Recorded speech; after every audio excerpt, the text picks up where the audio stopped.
আমার একটা ছেলেরে আমি দীর্ঘ 4-5 বছর ধরে দেখতাম, প্রত্যেক মাহফিলে দেখছি হে সামনে বসে, আমি বইলেই তারে নজরে পড়তাম। পরে একদিন আমি তারে ডাকছি, ডাইকে আমি বললাম তুমি কি করো? কয় হুজুর আমি মানে প্রতিদিন ঘাস কাটি, আর ঘাস কাইটা বিক্রি করি, যা পাই তা দিয়ে সংসার চালাই। তাই বললাম তুমি যে সব মাহফিলে আসো, আমি দেখলাম তোমারে। কয় হুজুরে যখনই আপনার কোনো পোস্টার দেখি, কয় আমি তখন এই ঘাস কাটার টাকার থেকে একটু একটু টাকা জমাই, গাড়ি ভাড়া মিলাইয়া রাখি, আপনার ওয়াজ শুনতে যাবো। তাই বললাম যে মাশাআল্লাহ। তো আমি বললাম যে তো আর কিছু কইবানি?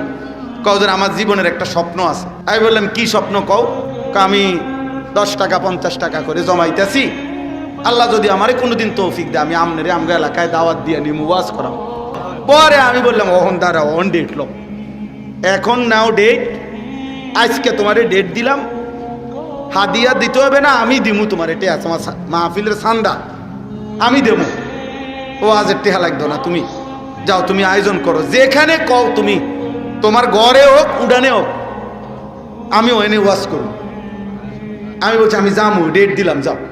এই ছেলেটা তার দাওয়াতে আমি গেছি মাহফিলে, গিয়ে দেখছি ওই গ্রামের মানে ওই উপজেলার সবচেয়ে বড় কলেজ হাই স্কুল মাঠ, যেটা বিশাল মাঠ, এই মাঠে এই ছেলে মাহফিল মানে আয়োজন করছে। আমি গিয়ে দেখি একেবারে যদি কম হয় মানুষ 15-20 হাজার,